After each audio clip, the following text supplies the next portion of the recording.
There is a small ceramic dish sitting on my kitchen windowsill right now, half full of apple cider vinegar, covered with a piece of plain wax paper punched full of little holes.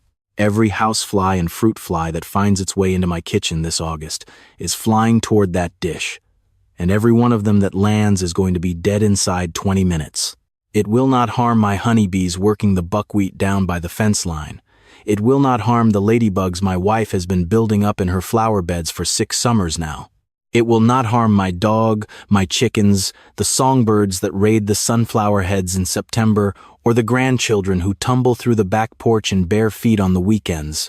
It only kills 2 things: houseflies and fruit flies, and nothing else that shares this kitchen with me. I am up here on a small dairy place in the driftless country of southwestern Wisconsin, and I have been keeping a kitchen free of flies through August without a single strip of yellow sticky paper, without a single hanging plastic bag full of blue liquid, without one aerosol can of the stuff they sell at the farm supply store in the pink and green cans.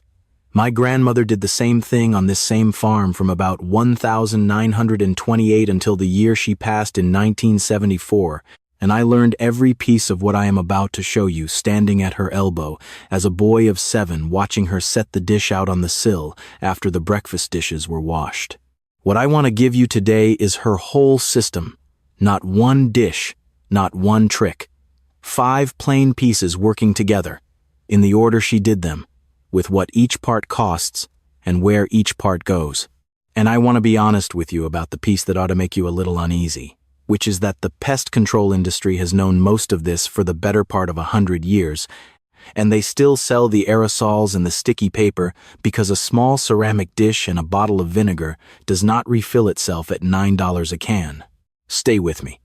By the end, you will know how to shut the flies out of your own kitchen this same afternoon for less than the cost of 1 bottle of the pink can spray, and you will not poison anything in the process except the flies themselves. Let me start with what almost everyone gets wrong, because if you do not understand this piece, none of the rest of the system will work as it ought to. Flies do not come from the air. They do not appear out of nothing. They do not float in on a summer breeze from a mile down the road. Every housefly you see cruising through your kitchen was born, quite literally, within about 50 feet of where you are standing, in something wet, something rotting, something warm. And it did not need very much. A forgotten banana skin at the bottom of the trash can is enough. A milk-splashed rag folded up in the laundry basket is enough. A coffee grounds heap in the compost bin that has gone unturned for a week is enough. The little wedge of onion your teenager dropped behind the trash can and never told you about is enough. A single female housefly will lay somewhere between 500 and 2,000 eggs in her 3-week adult life, and she can lay a full batch of 150 eggs in a piece of rotting material the size of a matchbook. That is the whole business right there. If you let organic material sit warm and wet in your kitchen for more than about 3 days in August, you are running a fly nursery. If you eliminate that material at the source, or if you turn the material into a trap that draws the female in and kills her before she lays another batch, you have solved the problem in the place where it starts. This is what my grandmother did. She worked the kitchen the way a good farmer works his pasture.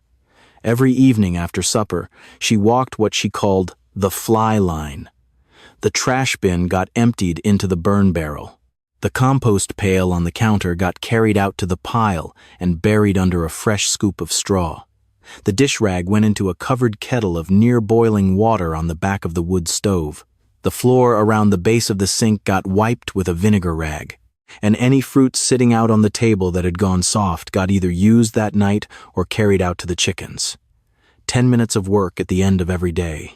And by August, when the neighbors down the road were swatting flies through every meal, our kitchen was quiet. The modern way is to let the mess sit and then try to kill the flies after they have hatched and found the pot roast on the counter.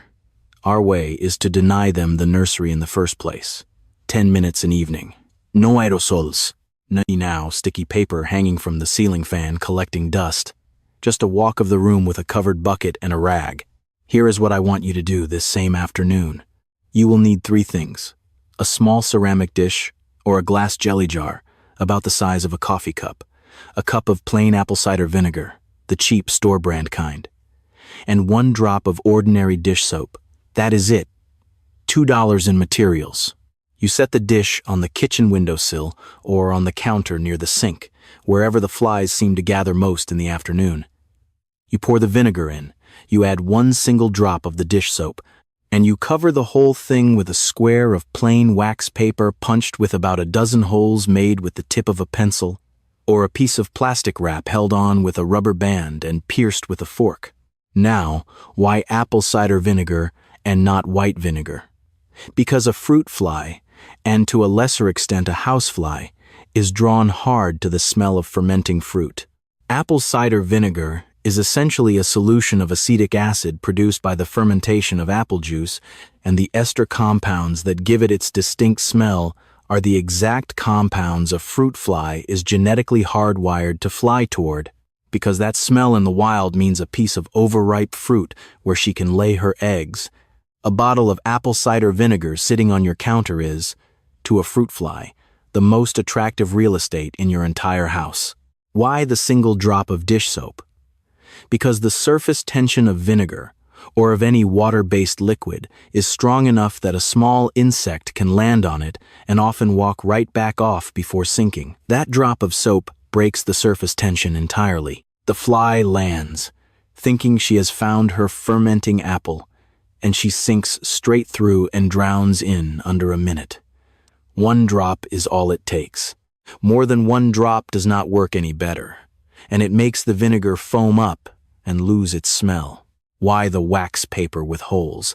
Because you want the smell to escape, but you do not want the fly to be able to escape once she has landed. The holes let the vapor out, but they are too small and too oriented downward for a soaked, waterlogged fly to climb back through. The mistake I see people make on this first trap, and it is the mistake that makes them give up on the method and go back to the pink can spray, is putting the trap in the wrong place. They set it on the dining room table where the flies bother them most. But the flies bothering you at the table are hunting food, not laying eggs. The trap works on the ones hunting for a nursery, and those flies gather near the sink, near the compost pail, near the fruit bowl, near the trash can. Put the dish where the female flies are looking to lay, not where they are looking to feed. 1 dish will handle a normal kitchen for about a week before you need to change out the vinegar.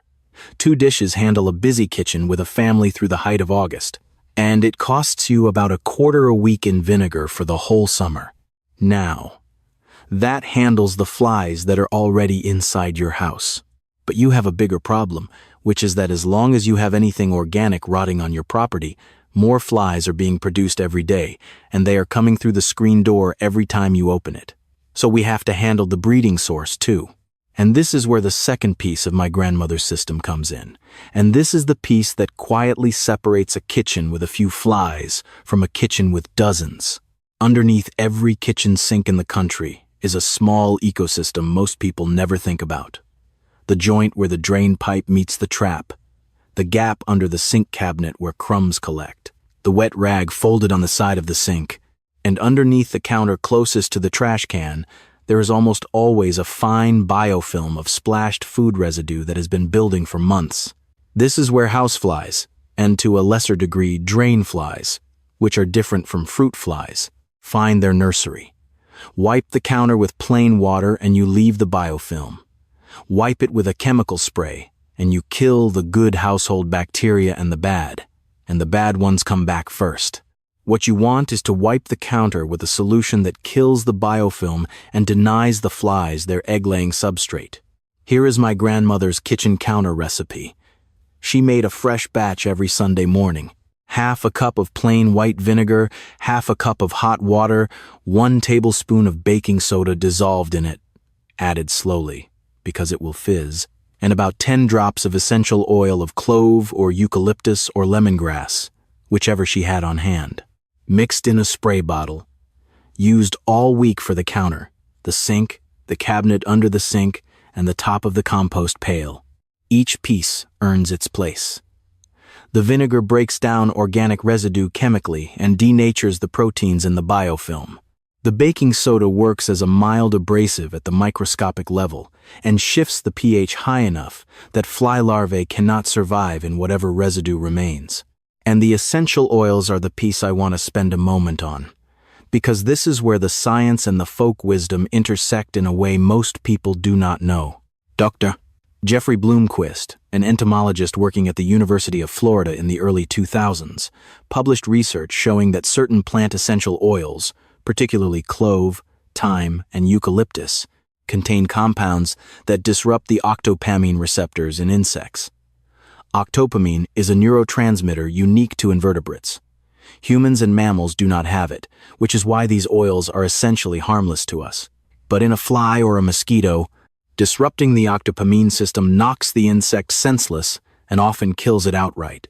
Clove oil in particular contains a compound called eugenol, which is one of the most effective natural insecticides ever measured against houseflies in a laboratory setting. The old folks who wiped their counters with clove-scented vinegar water were putting a plant-based insecticide on the exact surface where flies were trying to breed, and it worked for the same reason a synthetic insecticide would work, minus the collateral damage. You spray the counter, the sink basin, the top of the compost pail, the trash can lid, the drain around the base of the faucet, and wipe with a clean rag. Twice a week is plenty. It smells like a kitchen at Christmas. And it is quietly denying the flies their nursery on every surface at once. The mistake I see folks make on this piece is using scented cleaning sprays from the grocery store and thinking they are doing the same thing. They are not. Most commercial citrus-scented or lavender-scented cleaners use synthetic fragrances that smell like the plant but do not contain any of the actual eugenol or thymol or citronellol that does the fly-repelling work. You have to use real essential oil, and a small bottle at the health food store or the co-op will run you maybe $8 and last a full year of weekly kitchen cleaning. The next piece is the one my grandmother took most seriously of all. And it is the piece that I think matters more than any trap or spray you can set out, because this is what happens underneath the whole battle, whether you show up to fight it or not. This is the peak of the system. This is the piece almost every modern household misses, and it is the reason our kitchen was quiet in August while the neighbors were swatting. The kitchen compost pail on the counter. If you are composting your kitchen scraps at all, and I hope you are, because it is the single best thing you can do for a garden, you have a pail or a bucket somewhere in the kitchen where you collect the vegetable peels and the coffee grounds and the eggshells before they go out to the compost heap. And that pail, mismanaged, is the single largest fly breeding operation in most American homes. Here is what my grandmother did, and every piece of it earns its place. First, she used a stainless steel pail with a tight-fitting lid. Not a plastic bucket with the lid loose on top. A proper pail, sold at any farm supply store for about $25, that seals when the lid is on. The seal is the piece that matters. A fly cannot lay eggs in what she cannot reach. Second, she lined the bottom of the pail with a 2-inch layer of dried oat hulls or sawdust, refreshed every time the pail was emptied. This dry layer absorbs the liquid that drains out of vegetable scraps, and dry material does not support fly larvae. Fly larvae need moisture to survive. Deny them the wetness at the bottom of the pail, and you deny them the nursery entirely. If you cannot get oat hulls, a couple of scoops of plain unscented cat litter or a scoop of shredded newspaper works fine. Third, she sprinkled a fine dusting of dolomitic lime over every fresh load of scraps as it went into the pail, about a tablespoon per pail load. Lime shifts the pH of the decomposing material sharply alkaline, and fly larvae cannot develop in strongly alkaline conditions. A small bag of dolomitic lime from the garden center runs about $6 and lasts a household 2 full summers. Fourth, she emptied the pail every single evening without exception into the outdoor compost heap, and she buried each day's contribution under a shovel of straw or dried leaves, not once a week, every evening. This is the piece almost no one does anymore, and it is the piece that matters most. A compost pail sitting on the counter for 4 days in August is a fly nursery, no matter what else you do to it. Empty it daily, and the flies never get a full life cycle in it. Fifth, and this is the small thing she did that surprised me when I finally understood why, She rubbed the inside of the empty pail with a rag dampened in that same cloven vinegar spray from the counter recipe. Not soaked, just wiped. This left a residue of eugenol on the interior surface of the pail that discouraged any adult fly that snuck under the lid from laying eggs at all. She was denying them the nursery on every level at once. Physical barrier by the lid, chemical barrier by the eugenol, environmental barrier by the dry layer, pH barrier by the lime, time barrier by the daily emptying. Here is a myth worth busting while we are here, because it gets repeated in every gardening column in every county newspaper. You will hear that you can eliminate fruit flies by leaving out a small dish of red wine or beer as a trap.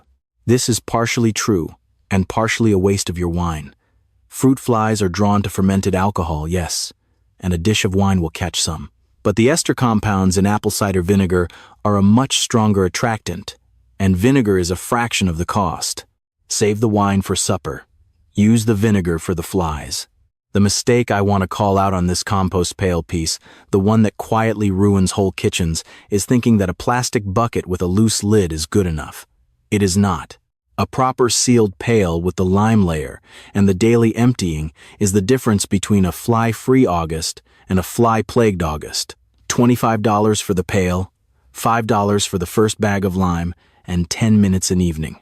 That is the whole cost. The old-timers had a version of every one of these practices, though they never sat down and wrote out why they worked. They kept their kitchens clean because a clean kitchen was the mark of a well-run household, and a well-run household did not have to fight flies in August. The lime went in the pail because grandmother had always done it. The clove oil went in the counterwash because it kept the moths out of the flour, too. The vinegar dish sat on the windowsill because it worked. This system is older than the aerosol can. Older than the electric fly zapper. Older, in fact, than the whole idea of buying anything at all to keep a kitchen free of pests. American farm kitchens managed the summer fly problem for the better part of 300 years, from the first colonial settlements up through the beginning of the 20th century, without a single manufactured pesticide product.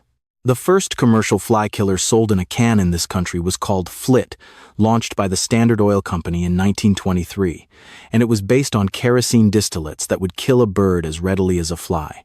Everything before that was folk practice, and the folk practice was, by the honest measure of results, extremely effective.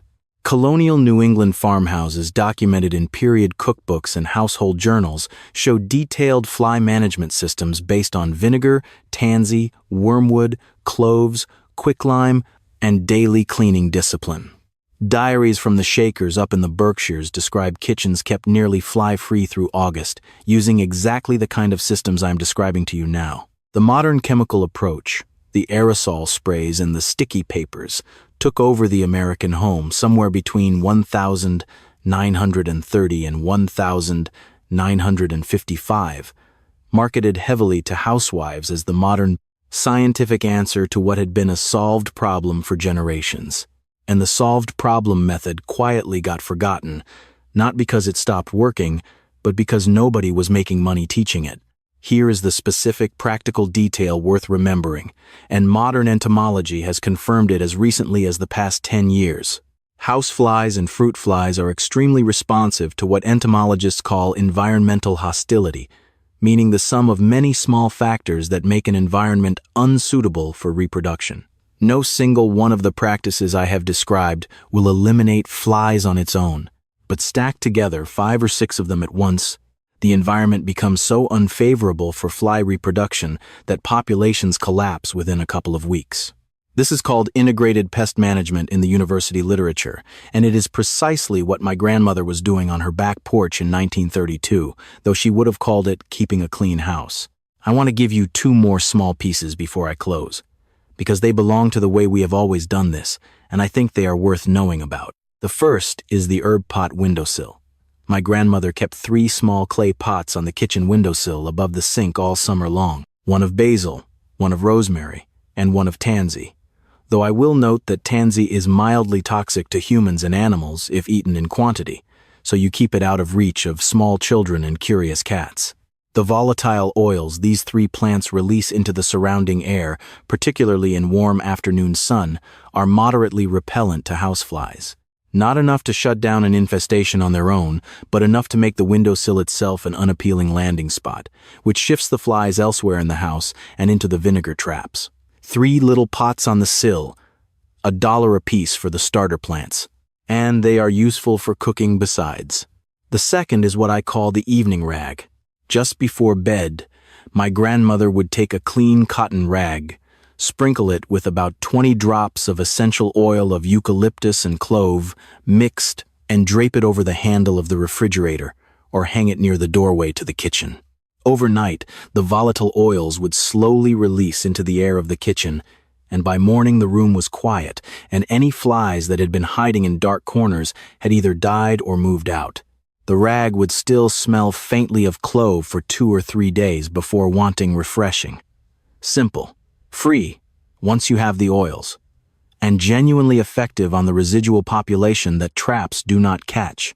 I want to leave you with the bigger picture before I let you go, because I think it matters, and I do not think anyone else is going to say it plainly. Houseflies are more than a nuisance. They are documented mechanical carriers of over 60 human disease pathogens, including times E. coli, salmonella, shigella, and various parasitic organisms. A single fly landing on your potato salad after having been on the compost heap 5 minutes earlier is a small biological event with real health consequences. This has been understood since Louis Pasteur's germ theory work in the 1860s, and it is why our grandmothers took kitchen fly control as seriously as they did. It was not fussiness, it was public health at the household level. But the way the modern American home has been trained to handle the problem, walk into the store, buy the cans, spray the kitchen, that approach is putting synthetic pyrethroids and organophosphates onto the same surfaces where you prepare your family's food. Every one of those chemicals has documented residues that persist on countertops and food contact surfaces for days after application. The cure, in the modern approach, is often worse than the disease. The honeybee population in this country has been in trouble for over 20 years now, and one of the many small contributing factors is the residue of household insecticides carried into gardens on the shoes and hands of homeowners who sprayed their kitchens the night before. You cannot spray a synthetic broad-spectrum insecticide indoors without some of it eventually reaching the outdoors, and once it is outside, it is killing the pollinators along with the pests. Vinegar traps do not kill honeybees. Clove and vinegar counterspray does not kill honeybees. A sealed compost pail does not kill anything. The whole system I have described, dish traps, counterspray, lime-treated pail, daily emptying, herb pots, and evening rag, costs less than 2 commercial cans of aerosol spray, takes an afternoon to set up, and you can run it in your own kitchen for the rest of your life with no harm done to anything but the flies themselves. This is what my grandmother did on this farm from 1928 until 1974, and it is what I do here now, and my honeybees are working the buckwheat this morning outside the kitchen window, and my grandchildren tumble across the floor in bare feet, and the flies stay outside where they belong. So this same afternoon, here is what I want you to do. Walk your kitchen, the trash can, the compost pail, the fruit bowl, the space behind the toaster, the bottom of the sink cabinet, the wet rag on the counter, wipe it down and empty it. Source reduction, free. Set out 2 vinegar dishes, one by the sink, one by the compost pail. Wax paper on top, holes punched, 1 drop of dish soap, $2. Mix up a spray bottle of the counter wash. Vinegar, water, baking soda, 10 drops of clove oil. Use it twice this week on every surface. $8 total, mostly for the oil. Get yourself a proper sealed compost pail if you do not have one, and start emptying it every single evening. $25, one time. Set 3 herb pots on the windowsill above the sink. Basil, rosemary, and if you have a spot where children and pets cannot reach, 1 small pot of tansy. $3. By this same weekend, you will be able to sit at your kitchen table in the cool of the evening with the windows open, the honeybees still on the flowers outside, the fireflies coming up from the tall grass at the fence line, and not a single fly landing on your supper. Tell me down below what part of the country you are in and how bad the flies have been this August. I read every one. And tell me if you set out a dish and how it worked in your own kitchen. The folks in my community already know this system works. I am giving it to you because nobody else is going to. The people who built this country with their hands kept clean houses and healthy families in August without a single aerosol can, and they did it with a bottle of vinegar and a bag of lime and 10 minutes of attention every evening after supper. There is a small, quiet freedom in that, in seeing your own kitchen as the first place you look before the store. The old people were not fancy.